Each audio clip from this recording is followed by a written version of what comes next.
Pour apporter vos témoignages sur l'actualité, appelez Jean-Michel Apathy au 39 21. 50 centimes la minute, plus coût de l'appel. Jean-Michel Apathy, Maxime Switek. Et dans un instant avec vous au 39 21, nous parlons de Jacqueline Sauvage. Sa famille, ses filles seront reçues cet après-midi à l'Elysée.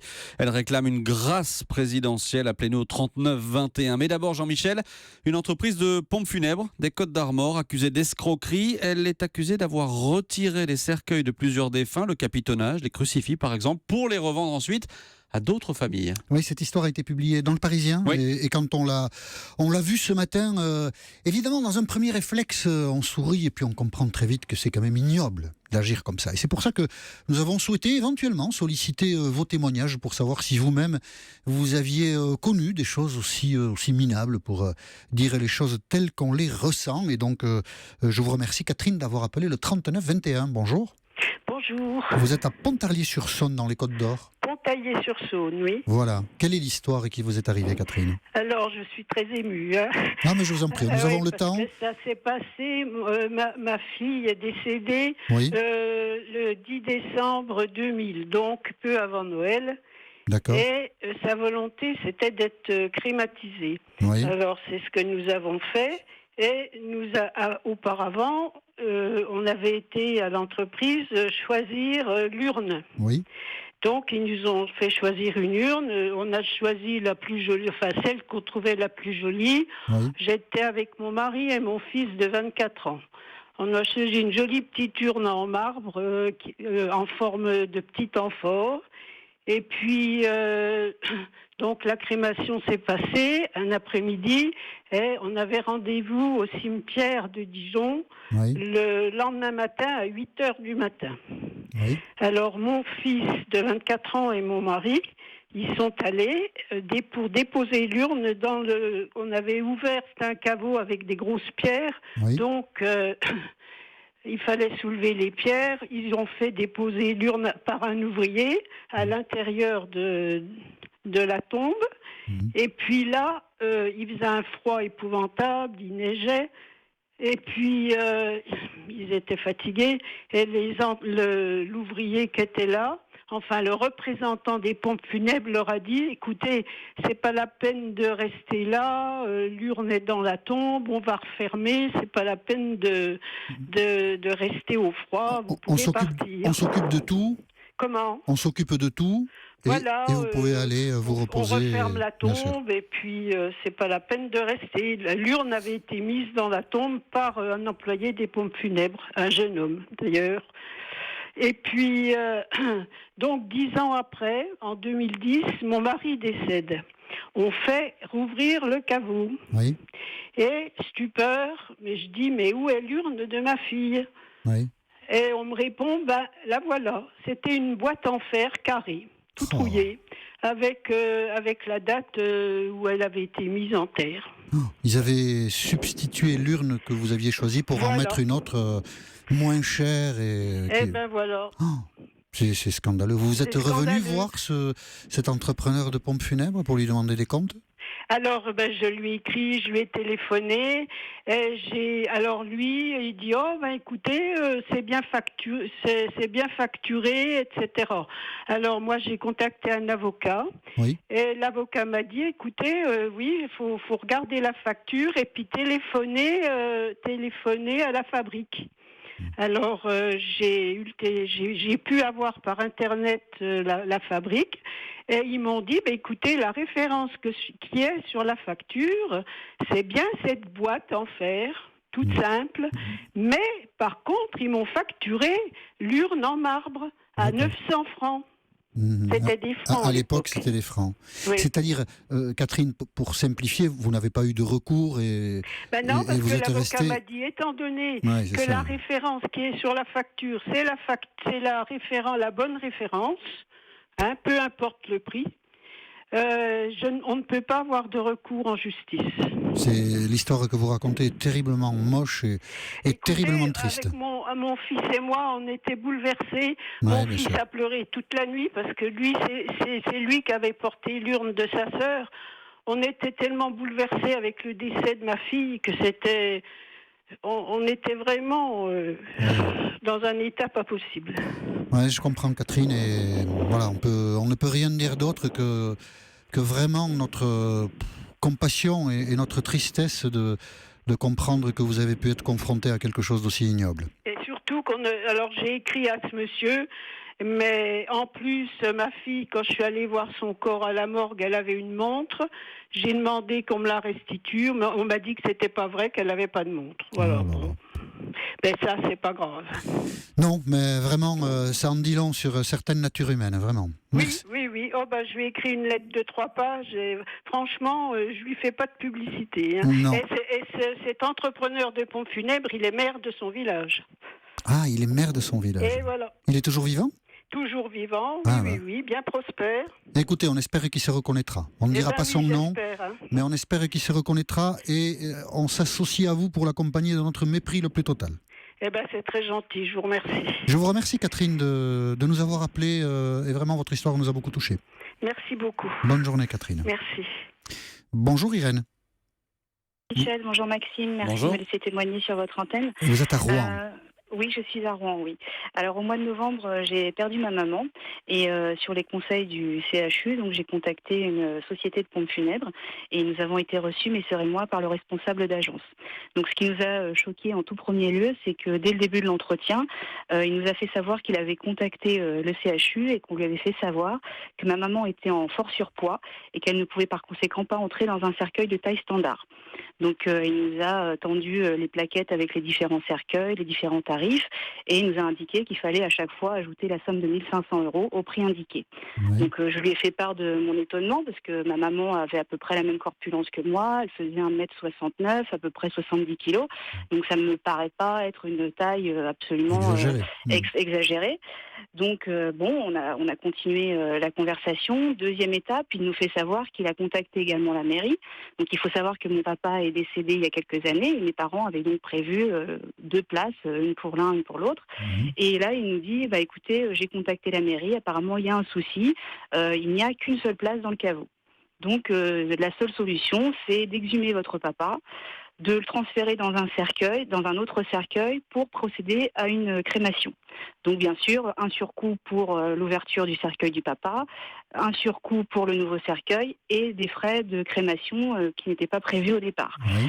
Donc à la suite de ça, donc il procède à un devis et il nous indique une somme de 8 000 €. Donc mes sœurs et moi, on lui fait savoir que ma mère avait une assurance décès et que cette somme nous est versée 3 semaines plus tard.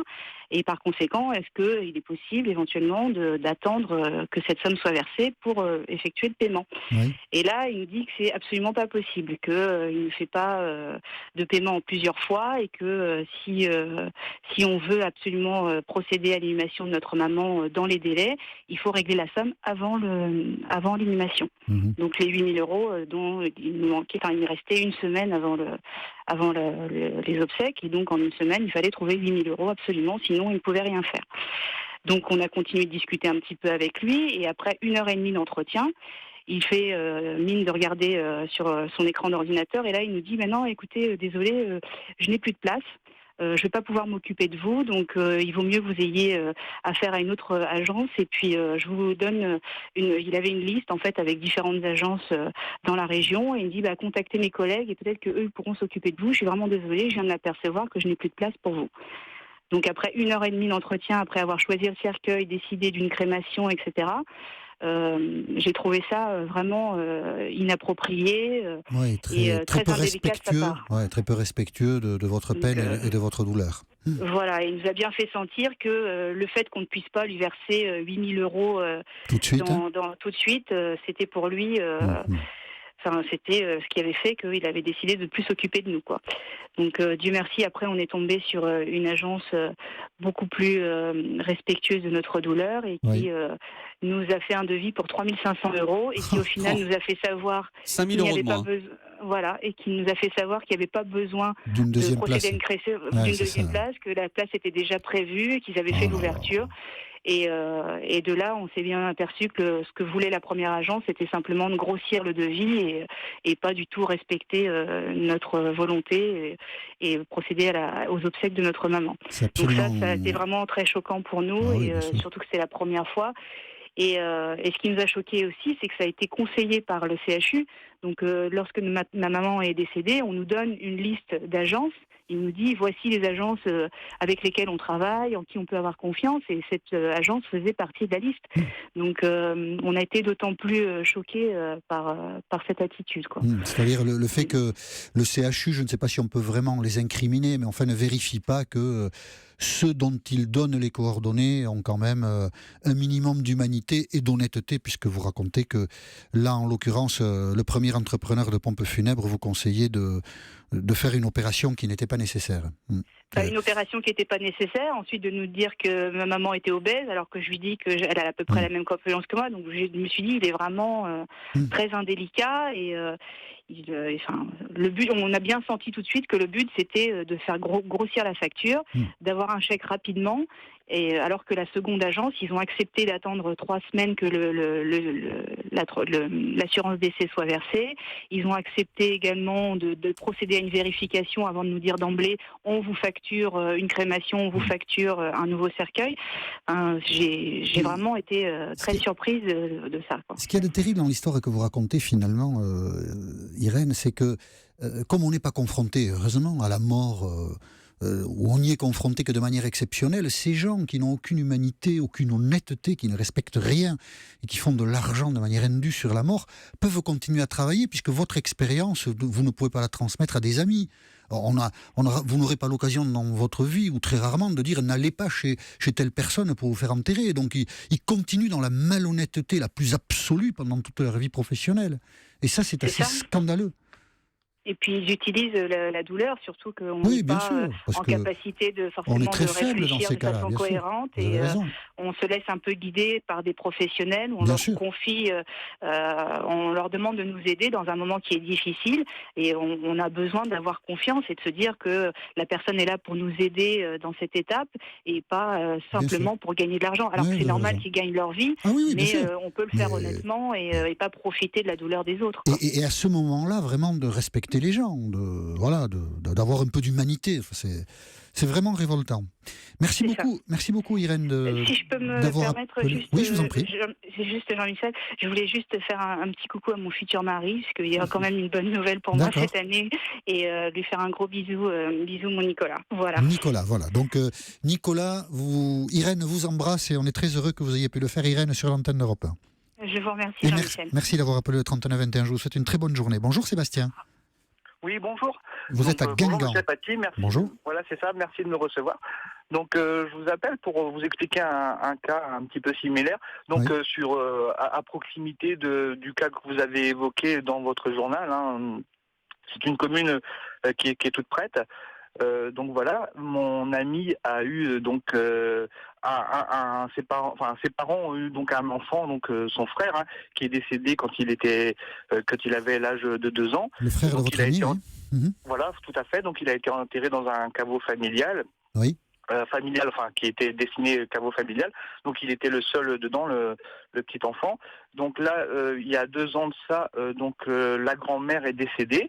Donc, ils ont demandé aux pompes funèbres de faire le nécessaire pour mettre l'enfant, la grand-mère dans le caveau familial avec l'enfant. Oui. Donc, ils ont dit qu'ils se chargeaient de tout, les pompes funèbres, et qu'il n'y avait aucun problème. Voilà. Donc là, les parents de mon ami sont allés au cimetière pour voir un petit peu ce qui allait se passer. Donc, la préparation de l'enterrement de la grand-mère était en place. Ils sont arrivés, donc le caveau était ouvert, donc je ne sais pas comment je peux imaginer ça, mais c'est comme si c'était le trou, qu'on va dire que le trou était ouvert, et à proximité, donc il y avait une bâche et un tas de terre. Et donc le père de mon ami, a juste soulevé un petit peu la bâche parce qu'il ne comprenait pas pourquoi il y avait une bâche sur un tas de terre, et là, il est tombé sur les os de son enfant, quoi. Il a trouvé tous les os de son enfant, quoi.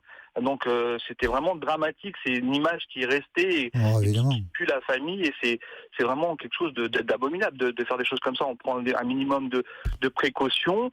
Voilà, c'était pour vous expliquer que il n'y a pas que le fait de profiter financièrement, mais il y a aussi le travail qui semble être des fois la clé complètement. Une indélicatesse totale, un irrespect des sentiments, ouais, vraiment, c'est des histoires... Et je peux vous dire que c'est quelque chose d'abominable et qu'on ne peut pas, a priori, c'est très difficile de s'enlever ces images de la tête. Parce que, ça vous marque à vie. Voilà, le père qui a vu ça, évidemment, on souffre pour lui.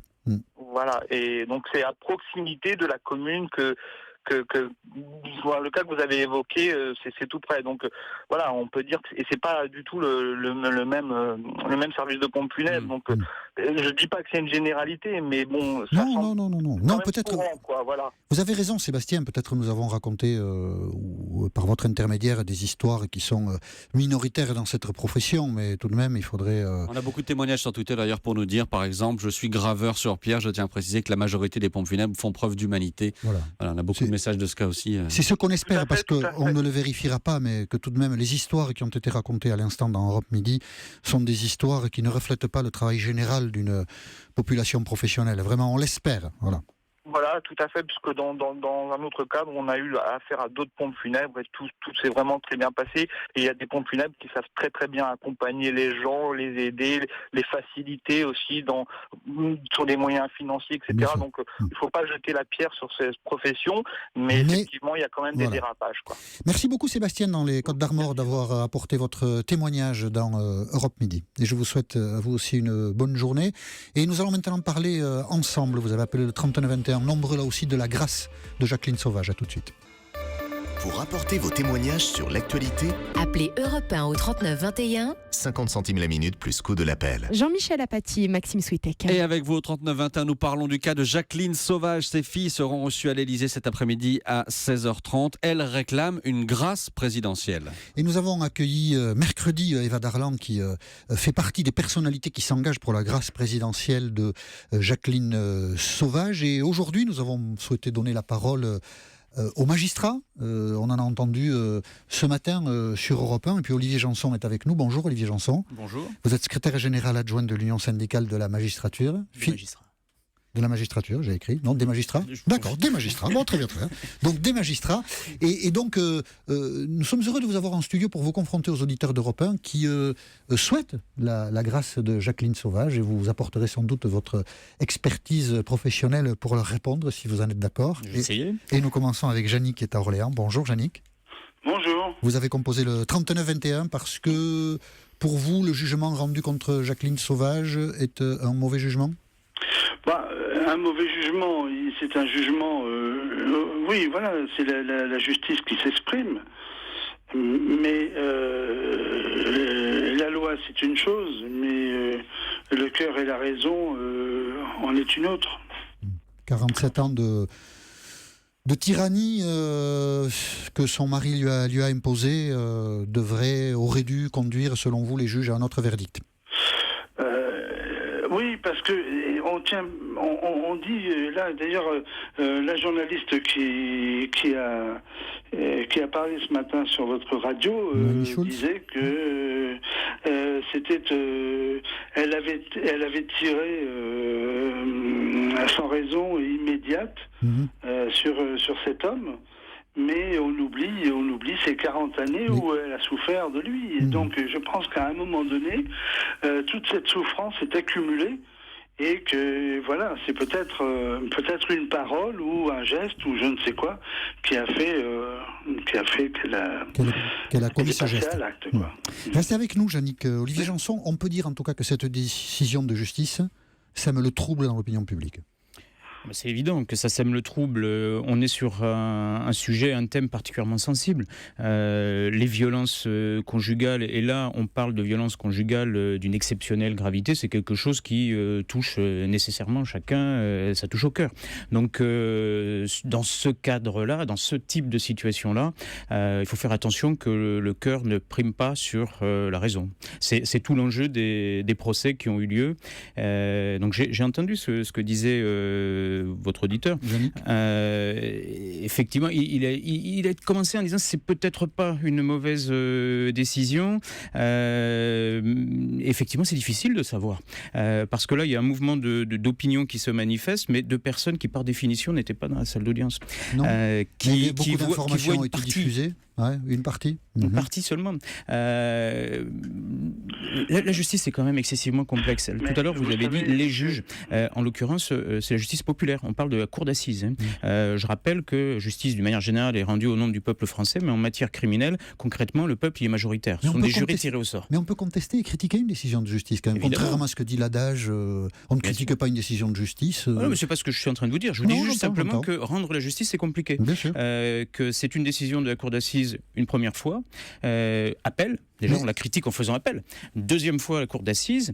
Et la cour d'assises, c'est quelque chose quand même de très lourd. C'est-à-dire que c'est une décision qui est prise après des débats qui durent souvent des journées, voire des semaines. Mais la sagesse populaire et l'intelligence des hommes, les magistrats peut-être ont inventé différents moyens pour appliquer la loi, les circonstances atténuantes. Je ne parle pas de la légitime défense, parce que là, il n'y a pas une réponse directe, mais les circonstances atténuantes, tout ça. Enfin, il y a un contexte dont on a l'impression là qu'il a peut-être été négligé.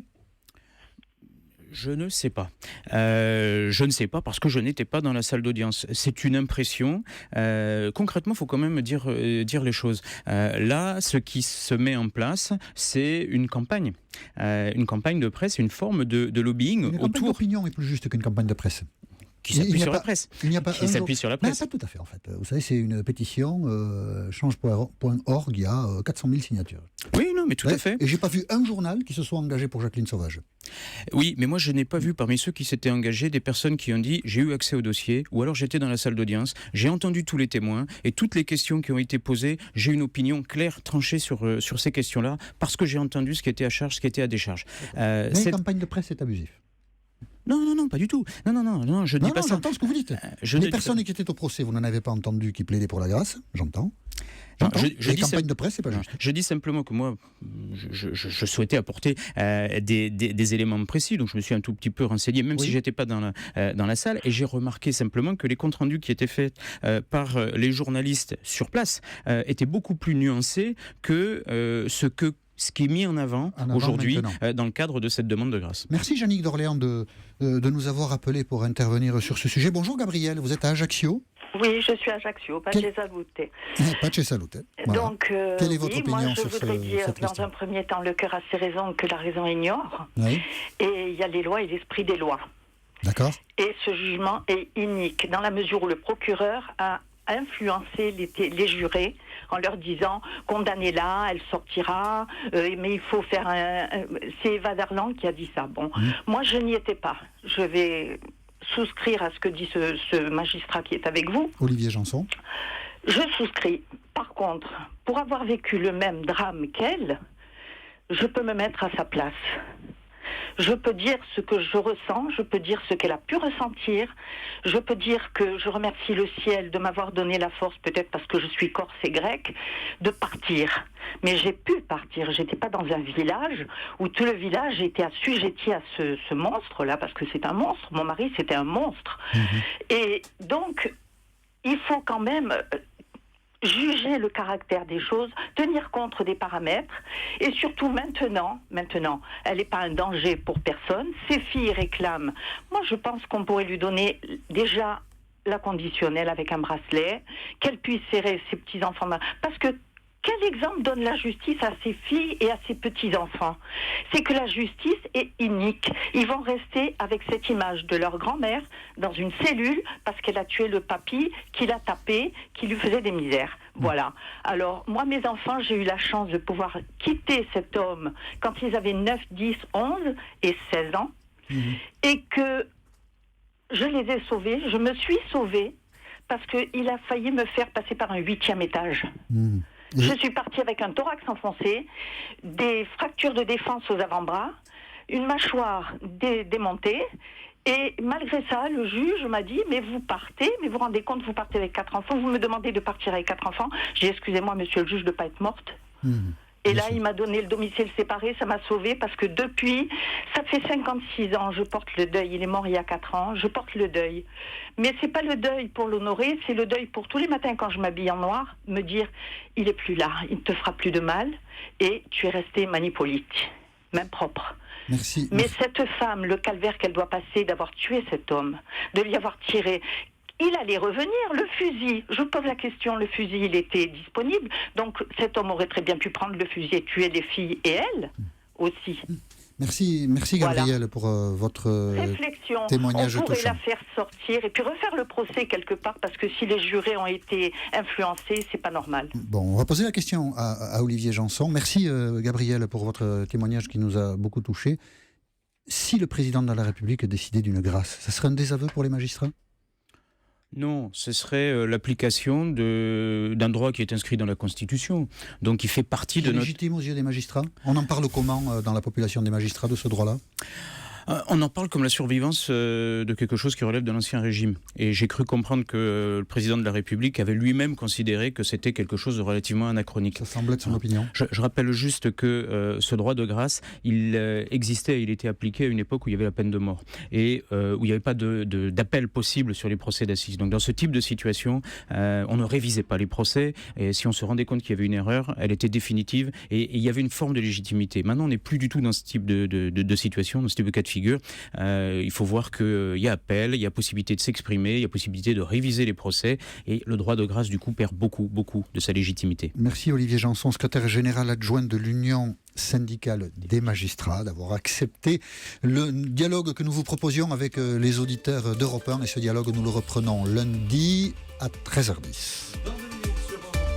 Dans 2 minutes sur Europe 1, les découvertes d'Europe Midi. Je ne vous entendais plus. Oui, avec toute la bande, le micro ouvert, c'est mieux. Écoutez le programme, le retour de The Voice, le festival de la BD d'Angoulême, un jambon beurre et Mathieu Noël pour arroser tout ça. À tout de suite.